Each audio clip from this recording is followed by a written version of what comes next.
गांव नाथराऊ है और मेरा खुद का ही बूथ है। मुझे सूचना मिली थी कि मतदान 7 बजे शुरू हुआ था और 7 बजे जब मतदान शुरू हुआ तो उस समय हमारे मतदान क्षेत्र की मातृशक्ति महिलाओं जब वोट देने के लिए जा रही थी तो उनको मुख्य गेट पर रोका जा रहा था और वहाँ के सुरक्षाकर्मी ने प्रत्येक महिला मतदाता का घूंघट उठा करके और उनका जो आइडेंटिफिकेशन आधार कार्ड था उसका वो मिलान कर रहे थे। और वैसे आइडेंटिफिकेशन के लिए 16 पहचान पत्र होते हैं, लेकिन उनका हम 16 पहचान पत्र नहीं मानेंगे, केवल आधार कार्ड मानेंगे। तो जो आधार कार्ड नहीं लाए और दूसरे पहचान पत्र लाए उनको भी वापस भेजा, और जो आधार कार्ड लाए उनका महिलाओं का घूंघट ऊपर कट के आधार कार्ड से मिलान कर रहे थे वो सुरक्षाकर्मी। तो महिलाओं ने कहा भाई ये हमारा जो आधार कार्ड है धुंधला है, लेकिन है आधार कार्ड हमारा, और हमारे यहाँ परंपरा रही है, संस्कृति रही है कि हम हमारा घूंघट रखते हैं, ये हमारे सम्मान का प्रतीक है, इसलिए हम घूंघट नहीं उठाएंगे। उनके मना करने पर उनके साथ दुराचार किया गया। और इस प्रकार से जो सुरक्षाकर्मी होते हैं जो वो केवल मात्र कानून व्यवस्था के लिए और सुरक्षा के लिए होते हैं, इस प्रकार से आधार कार्ड और पहचान पत्र पूछने का उनका कोई ड्यूटी में नहीं आता है। वो तो पीठासीन अधिकारी करते हैं, लेकिन उनको वापस भेजा गया। ऐसी 50-60 महिलाओं को भेज दिया गया, कुछ मतदाताओं को भेज दिया गया। तो इससे आम मतदाताओं में गुस्सा था और 7 से 11 बजे के बीच केवल मात्र 10% मतदान ही हुआ था, क्योंकि ये मतदान मेरा है। वहाँ पर मत प्रतिशत कम हो, इसलिए एक ऐसी साजिश भी थी कि डराया जाए, धमकाया जाए, बंदूकें दिखाई जाए और यहाँ कम से कम मतदान हो। तो जब वो मतदाता गुस्से हो गए तो गुस्से में सारे मतदाताओं ने मतदान का बहिष्कार किया। बहिष्कार करने के बाद मेरे पास वहाँ के मतदाताओं का फ़ोन आया कि मतदान का बहिष्कार हो गया है। तो मैंने वहाँ उच्च अधिकारी, वहाँ के DYSP है, एडिल SP, उनको फ़ोन किया। तो उन्होंने जाकर के उस सुरक्षाकर्मी को समझाया।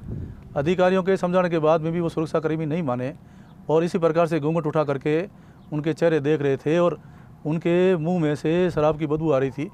जब मुझे समाचार मिले तो हमने भी ये कहा कि मुझे भी वोट देने आना है और बहिष्कार हो गया था। मैं चाहता था कि मतदान वापस शुरू हो, तो मैं मतदान क्षेत्र में गया और जाते ही मैंने जब मुख्य गेट पे गया तो वही सुरक्षाकर्मी मुझे मिले और मुझसे भी पूछा गया कि आपका प्रमाण पत्र दीजिए। तो मैंने मेरे विधायक का पहचान पत्र दिया तो उन्होंने माना नहीं कि आप अपना आधार कार्ड बताओ। तो मैंने कहा आधार कार्ड मेरे पास नहीं है, ये मेरे विधानसभा का जो पहचान पत्र है वही मेरे पास है।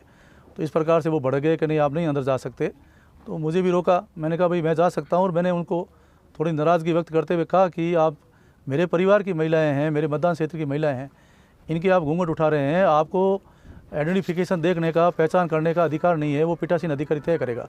लेकिन उन्होंने कहा नहीं, ये काम नहीं हो सकता, आप भी वापस आइए। तो मैंने कहा मेरे को वोट देने दीजिए। थोड़ी बहस हुई और बहस होते ही उन्होंने मेरे सामने बंदूक तान दी, और बंदूक तानी तो मैंने थोड़ी नाराज़गी जताई। बस इतना सा वाक़या था, इससे ज़्यादा कुछ नहीं था। और इसको जो सोशल मीडिया पे चल रहा है, मैं ये चाहता हूँ कि जो वाक़या वहाँ पे हुआ है, अगर किसी को भी इस वाक़ये से ठेस पहुँची है तो मैं क्षमा प्रार्थी हूँ और क्षमा मांगता हूँ, माफ़ी मांगता हूँ कि मेरी कोई ऐसी सोच नहीं थी। तो मेरी सिर्फ नाराज़गी जताई थी कि हमारे महिलाओं के साथ इस प्रकार से अभद्र व्यवहार क्यों कर रहे हो। इस प्रकार से महिलाएं नाराज़ हो रही थी, तो महिलाओं ने सारी जानकारी दी है। और मैं ये मानता हूँ कि पूरे हिंदुस्तान में विधानसभा क्षेत्र शेरगढ़ गौरव सेनानियों का विधानसभा क्षेत्र रहा है और सबसे ज़्यादा सैनिक कहीं हैं तो विधानसभा में हैं। मेरे दादो साहब भी फ़ौज में रहे हैं, मेरे 2 काको साहब फ़ौज में रहे हैं। मैंने हमेशा हमारे सैनिकों का सम्मान किया है। सैनिक हमारे देश की धरोहर है और जब हम सोते हैं तो हमारे देश की रक्षा करते हैं। और ऐसे गौरव सेनानी विधानसभा क्षेत्र शेरगढ़, इसमें सबसे ज़्यादा सैनिक है। 4 बार लगातार यहाँ का सेवा करने का अवसर हमें मिल रहा है। मेरा सौभाग्य है कि इस धरती की सेवा करने का सौभाग्य मुझे मिला है। और यहाँ के 100% जो पूर्व सेनानी हैं, पूर्व सैनिक हैं, वो हमारे साथ खड़े हैं और हमेशा उनका सम्मान किया और उनकी समस्याओं के लिए, उनके हक और अधिकारों की लड़ाई हम लड़ते रहे हैं। तो इतना ही वाक़या था। और कोई आपको बात? सर, जब ये दुर्व्यवहार हुआ तो उस समय में कोई महिला सुरक्षा अधिकारी या महिला पीठासीन अधिकारी उपस्थित थी? वहाँ मुख्य गेट पर ये केवल सुरक्षाकर्मी थे और पुरुष सुरक्षाकर्मी थे, महिला सुरक्षाकर्मी भी वहाँ नहीं थी।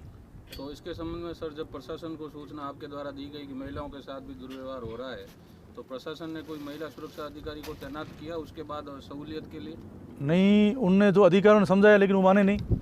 और जब मैं वोट देने के लिए वहाँ गया और मैंने वहाँ हालात देखे तो हालात देखने के बाद में वो पीठासीन अधिकारी भी इस प्रकार से कर रहे थे, क्योंकि कांग्रेस पार्टी के प्रत्याशी करण सिंह जी के वो रिश्ते में भाई लगते हैं, बालू सिंह खींची, तो वो भी इस प्रकार का दुर्व्यवहार मतदाताओं के साथ कर रहे थे। वोट परसेंटेज नहीं हो रहा था और वोट डालने नहीं दे रहे थे। तो मैंने शिकायत की और अधिकारी आए, हमारे उपखंड अधिकारी वगैरह सारे अधिकारी आए, जिला कलेक्टर शिकायत की गई, आईजी शिकायत की, एसपी शिकायत की, तो उन्होंने आकर जांच की और जांच में मेरी जांच को उन्होंने सही माना और सही मान करके वो जो सुरक्षाकर्मी थे उनको भी वहाँ से हटाया और पीठासीन अधिकारी थे उनको भी वहाँ से हटा करके दूसरे पीठासीन अधिकारी और सुरक्षाकर्मी जवान वहाँ तैनात किए। भविष्य में सर महिलाओं के साथ इस तरह का कोई दुर्व्यवहार नहीं हो, इसके लिए आप आगे क्या कदम बढ़ाएंगे? मैं तो हमेशा महिलाओं की सुरक्षा होनी चाहिए। आपको पता होगा कि जब विश्वविद्यालय का छात्र संघ अध्यक्ष था और फिजिकल कॉलेज जोधपुर में हमारी बहन बेटियों के साथ अत्याचार हुआ और उनके साथ घिनौना कृत्य किया गया था, तब भी हमने वहाँ 15 दिन आंदोलन करके और उस महाविद्यालय के प्रिंसिपल और 2 और जो शारीरिक शिक्षक थे उनको सरकार से नौकरी से बर्खास्त कराया था और उनको न्याय दिलाया था।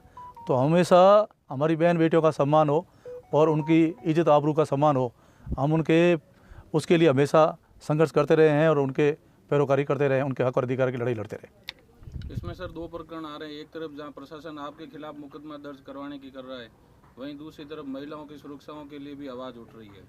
तो क्या आप निर्वाचन आयोग से या इस तरह की मांग रखेंगे कि आगे भविष्य में महिलाओं की जांच के लिए, सुरक्षा के लिए जहां वीआईपी मूवमेंट होता है वहां पे कम से कम महिला सुरक्षा अधिकारियों की तैनाती की जाए? जिस तरह अब उस मतदान क्षेत्र की जो महिलाएं हैं और जिनके घूंघट उठाए गए थे वो तो वही शिकायत दर्ज कराएगी और वो जब शिकायत दर्ज कराएगी तो हम उनके न्याय के लिए बात करेंगे, नंबर 1। दूसरा, जिस प्रकार से मैं ये सोचता हूँ कि